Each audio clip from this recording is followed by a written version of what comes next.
नमस्कार दोस्तों, competition war के यूट्यूब चैनल में आपका स्वागत है। मैं संदीप हाजिर हूं आपके लिए लेकर लक्ष्य सीरीज। दोस्तों, लक्ष्य सीरीज में आज हम बात कर रहे हैं इंटरनेशनल रिलेशंस के पीटी 365 की। और दोस्तों, आज हम आप पहुंचे हैं भारत मालदीव संबंध पर और आज विस्तार से चर्चा करेंगे भारत मालदीव रिलेशन के बारे में। तो दोस्तों, चर्चा को आगे बढ़ाएं इससे पहले मैं आप लोगों को बता दूं कि टेलीग्राम जो ऑफिशियल है कंपटीशन वॉर यूट्यूब चैनल का, उसका लिंक वीडियो के डिस्क्रिप्शन बॉक्स में दे रखा है। तो चैनल को ज्वाइन कीजिए और डेली बेसिस पे दोस्तों वहां पर द हिंदू और पीआईबी की न्यूज जो होती हैं वो हिंदी में शेयर की जाती हैं। तो दोस्तों, चलिए वीडियो शुरू करते हैं। और भारत मालदीव संबंधों में बात करने से पहले थोड़ा सा मैप की बात कर लेते हैं कि आखिर मालदीव है कहाँ दुनिया के नक्शे में। तो स्क्रीन पर आपके मैप दिख रहा है। मैप के अंदर ये जो मालदीव देख रहे हैं, ये छोटा छोटा जो मूंगे के द्वीप हैं, ये हिंद महासागर है, ये भारत। और भारत के साउदर्न पॉइंट पे आप देखेंगे तो पश्चिम साइड में भारत के लक्षद्वीप जो कि केंद्र शासित प्रदेश है भारत का, उसी के एकदम साउदर्न पॉइंट पे आप देखेंगे एकदम दक्षिण में तो आपको छोटे छोटे मूंगा की चट्टानें मिलेंगी। उन्हीं चट्टानों से मिलकर बना है मालदीव।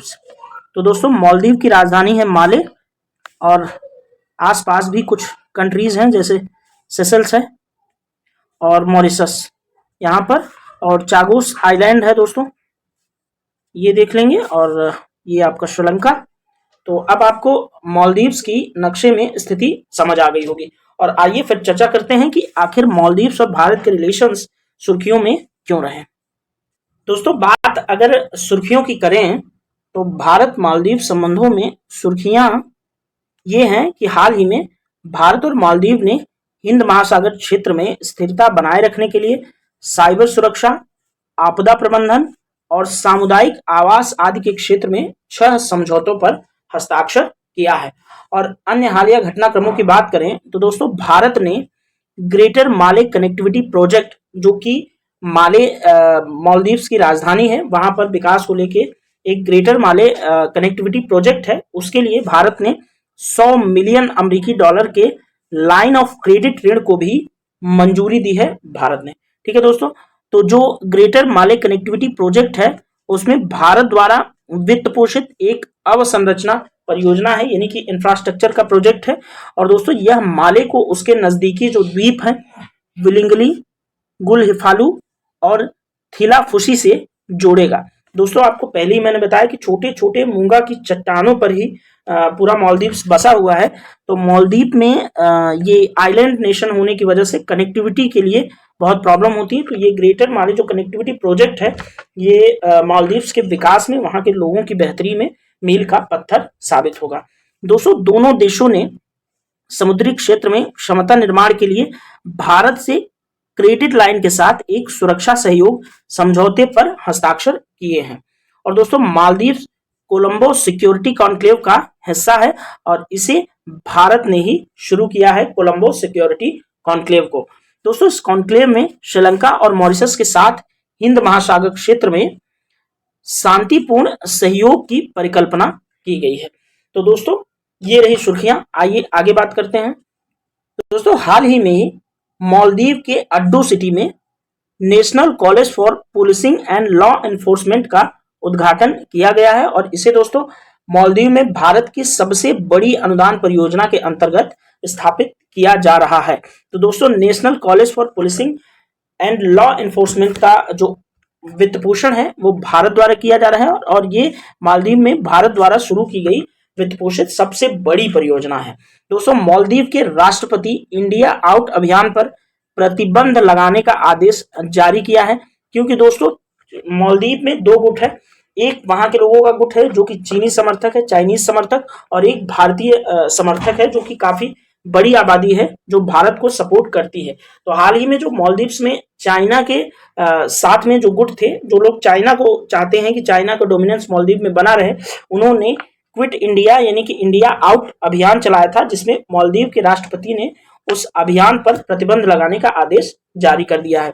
दोस्तों, इंडिया आउट दुष्प्रचार को एक संगठित माना जा रहा है और इसका दोस्तों उद्देश्य अशांति उत्पन्न कर दोनों देशों के बीच संबंधों को बाधित करना है। तो इंडिया आउट के बारे में आपको समझ आ गया होगा। दोस्तों, भारत विरोधी इस अभियान का एक कारण 2021 में भारत द्वारा मालदीव के तटरक्षक बल के लिए उथुरु फिलाफल्हु एटॉल पर एक बंदरगाह विकसित करने हेतु द्विपक्षीय सहयोग है। और मालदीव में दोस्तों यह अफवाह फैलाई गई कि वहां भारतीय सैन्य कर्मियों को तैनात करने की योजना भारत बना रहा है। तो इसलिए दोस्तों क्विट इंडिया यानी कि इंडिया आउट जो एक अभियान है वहां के लोग चला रहे थे।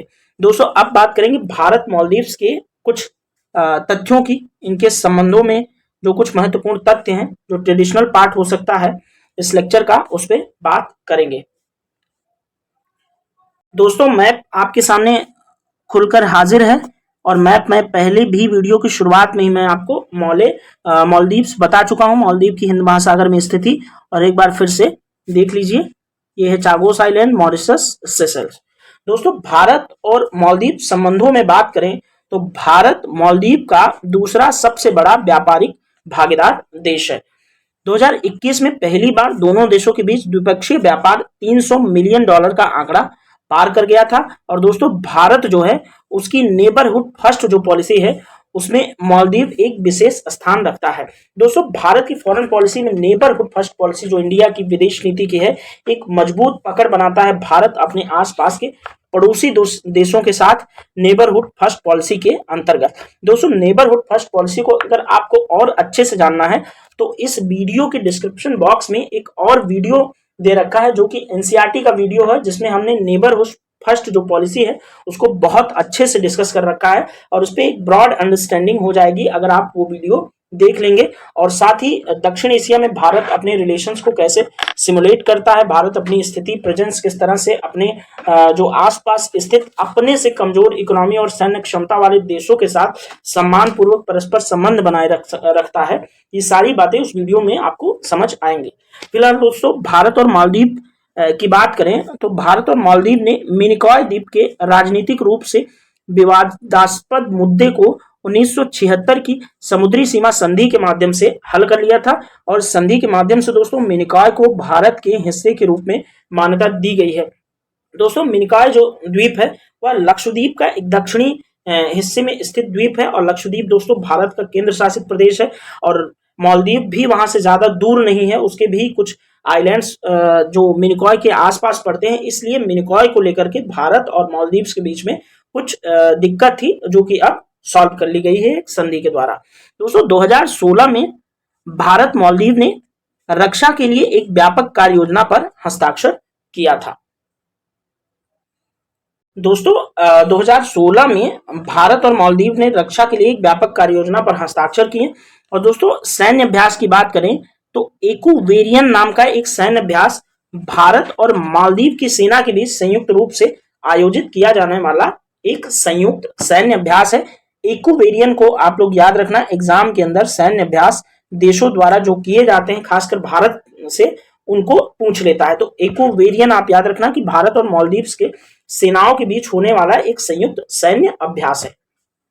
दोस्तों मालदीव भारत के सागर यानी कि security and growth for all जो भारत की स्ट्रेटजी है उसके क्षेत्र में सभी के लिए सुरक्षा और विकास जो स्ट्रेटजी है सागर, उसका मालदीव इस सागर स्ट्रेटजी का हिस्सा है जो कि भारत द्वारा अपनाई गई है क्षेत्रों के लिए सुरक्षा और विकास के लिए। ठीक है दोस्तों आगे बढ़ते हैं। अब आगे कुछ ये भारत और मालदीव का रिलेशन में इतनी सुर्खियां थी और किन वजहों से भारत और मालदीव चर्चा में रहा था इसको हमने बात कर ली। अब चीन को लेकर के कुछ परियोजनाएं हैं और कुछ महत्वपूर्ण सुर्खियां, जैसे चीन की आपने थंबनेल के अंदर देखा होगा वुल्फ वॉरियर डिप्लोमेसी के बारे में, कूटनीति के बारे में हम बात करेंगे और चाइना OnePlus क्या रणनीति है इस पर भी थोड़ा सा देखेंगे और भी कुछ 2-3 महत्वपूर्ण बातों की चर्चा करेंगे। तो आइए देख लेते हैं कि सुर्खियों में आखिर क्या है। दोस्तों अगर सुर्खियों की बात करें तो पहली सुर्खी है trans Himalayan multi dimensional connectivity network. तो आइए देखते हैं trans Himalayan multi dimensional connectivity network आखिर है क्या। दोस्तों चीन और Nepal trans Himalayan multi dimensional connectivity network बनाने पर सहमत हुए हैं।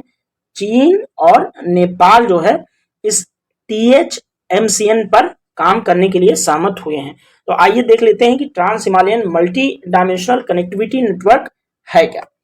दोस्तों इस नेटवर्क को ट्रांस हिमालयन नेटवर्क के रूप में भी जाना जाता है और इस आर्थिक गलियारे को 2019 में नेपाल और चीन के बीच चीन की बेल्ट एंड रोड इनिशिएटिव, जो चीन का एक महत्वाकांक्षी प्रोजेक्ट है बेल्ट एंड रोड इनिशिएटिव, उसके एक हिस्से के रूप में प्रस्तावित किया गया था। तो जो ट्रांस हिमालयन नेटवर्क है दोस्तों, यह चीन की BRI यानी कि बेल्ट एंड रोड इनिशिएटिव का एक हिस्सा है, जो कि सीपेक के नाम से चीन के साथ जो है पाकिस्तान के साथ सीपेक के नाम से एक गठबंधन जो है चाइना बना रहा है। तो चाइना जिस तरह का विकास पाकिस्तान के अंदर कर रहा है, उसी तरह से ट्रांस हिमालयन नेटवर्क के नाम से एक सहमति बना करके नेपाल के साथ कर रहा है।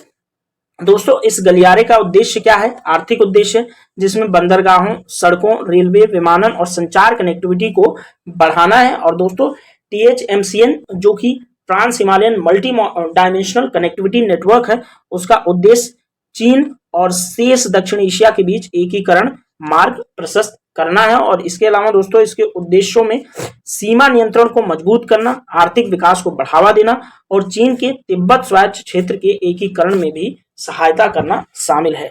दोस्तों, आई होप आपको trans Himalayan multi dimensional connectivity network समझ में आया होगा, जो कि बेल्ट एंड रोड इनिशिएटिव जो चाइना का है उसका एक हिस्सा है, जो कि चीन अब नेपाल के साथ समझौता के तहत इस trans Himalayan multi dimensional connectivity network को विकसित कर रहा है। दोस्तों, अगली सुर्खी है चीन की वैश्विक सुरक्षा पहल। तो देख लेते हैं global security initiative from China. तो दोस्तों, यह चीन द्वारा प्रस्तावित एक पहल है। और दोस्तों, चीन के अनुसार नई वैश्विक सुरक्षा पहल शीत युद्ध की मानसिकता या आधिपत्यवाद, सत्तावादी राजनीति और गुटों के टकराव के खिलाफ कार्य करेगी।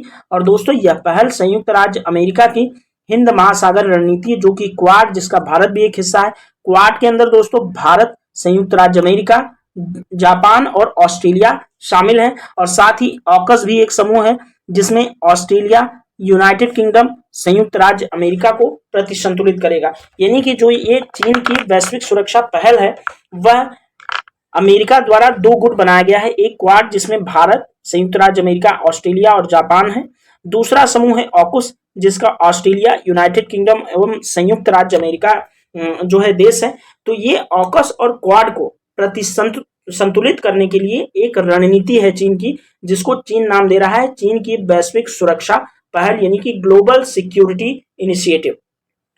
दोस्तों, आई होप ये चीन की वैश्विक सुरक्षा पहल क्या है आपको समझ आया होगा। आप जानते हैं कि चीन का इकोनॉमिक इमर्जेंस बहुत तेजी से हो रहा है, इसलिए चीन दुनिया में अपना वर्चस्व स्थापित करने के लिए कुछ ऐसी नीतियां बनाता रहता है जिसको विश्व स्तर पर मान्यता मिले, जिससे अमेरिका के साथ जो उसकी प्रतिस्पर्धा है, उस प्रतिस्पर्धा में चीन आगे निकल सके। ठीक है दोस्तों, तो चीन की वैश्विक सुरक्षा पहल आपको समझ आ गई होगी। अब बात करेंगे हम पार्कूपाइन स्ट्रेटजी के बारे में, जो कि आपने थंबनेल के ऊपर ही देखा होगा, पार्कूपाइन स्ट्रेटजी। तो ये काफी इंपॉर्टेंट है, इसलिए पहले से इसको इंपॉर्टेंट सेक्शन में डाल देता हूं। अब दोस्तों, बात करते हैं कि पार्कूपाइन स्ट्रेटजी आखिर है क्या। दोस्तों, ताइवान चीन द्वारा उस पर हमला किए जाने की स्थिति में जवाबी कार्रवाई के लिए पार्कूपाइन स्ट्रेटजी पर ध्यान केंद्रित कर रहा है। तो जो ताइवान है, वह चीन के हमलों से बचने के लिए ताइवान पार्क्यूपाइन स्ट्रेटजी पर काम कर रहा है। अब दोस्तों, पार्क्यूपाइन स्ट्रेटजी जो है वह असमयित युद्ध की एक रणनीति है, और इसमें क्या होता है कि कमजोर देश का रक्षा तंत्र अपनी शक्ति बढ़ाने की बजाय शत्रु देश की कमजोरी को निशाना बनाता है। तो दोस्तों, पार्कूपाइन स्ट्रेटजी जो है ताइवान इसलिए बना रहा है क्योंकि अपेक्षा के चीन के ताइवान सैन्य क्षमता और बाकी अन्य चीजों आर्थिक क्षमता के लिहाज से काफी कम है। इसलिए ताइवान क्या कर रहा है कि इसमें ये शत्रु जो देश है, यानी कि चीन की जो कमजोरियां हैं उनको चुन चुन करके उसमें निशाना बना रहा है, उस पर काम कर रहा है। इसी को ताइवान की पार्कूपाइन स्ट्रेटजी कहा जा रहा है। दोस्तों, इस रणनीति को 2008 में अमेरिकी प्रोफेसर विलियम एस मरे ने प्रस्तावित किया था, और इस रणनीति द्वारा ताइवान अपने रक्षा तंत्र को इतना मजबूत करना चाहता है कि उस पर हमला करने और किसी भी हमलावर देश को भारी क्षति उठानी पड़े। तो दोस्तों, ताइवान जो है अपनी सुरक्षा व्यवस्था को ध्यान में रखते हुए, चीन को ध्यान में रखते हुए, खासकर क्योंकि चीन के साथ ही ताइवान का जो भी विवाद है, तो इसलिए ताइवान पार्कूपाइन स्ट्रेटजी पर काम कर रहा है। दोस्तों इस जो पॉर्क्यूपाइन रणनीति है उसमें 3 रक्षात्मक परतें होती हैं। पहली बाहरी परत इंटेलिजेंस या टोह लेने पर ध्यान केंद्रित करती है।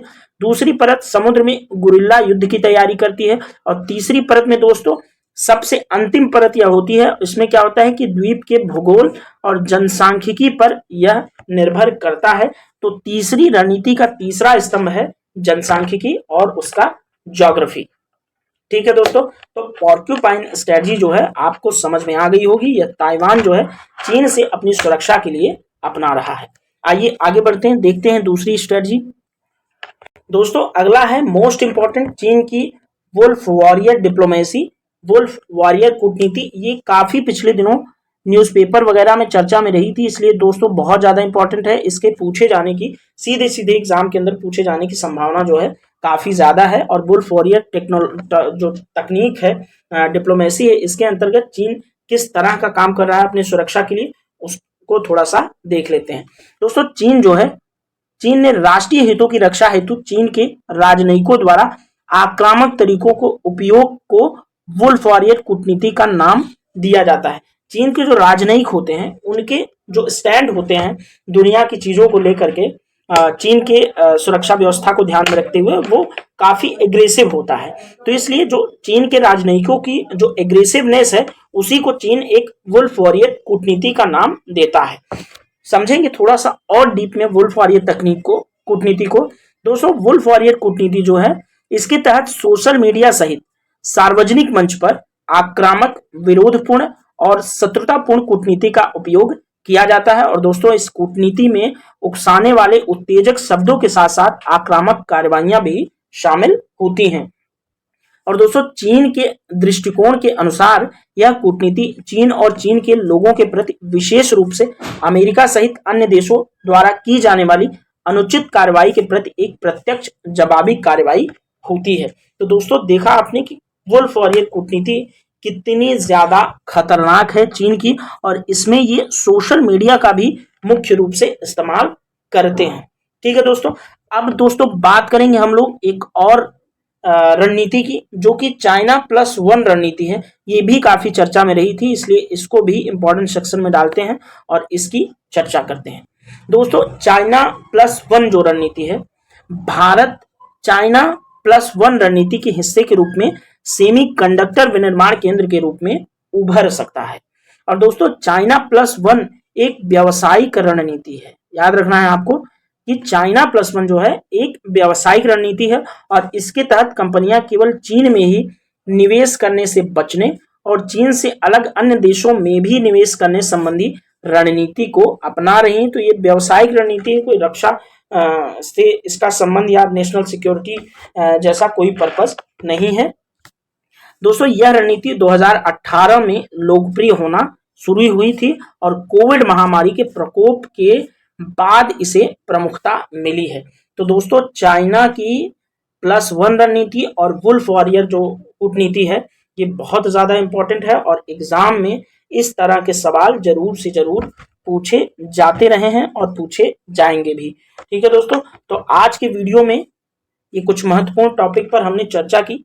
आगे मिलेंगे इसी तरह की किसी अन्य वीडियो में और बात करेंगे किसी और भी महत्वपूर्ण टॉपिक की।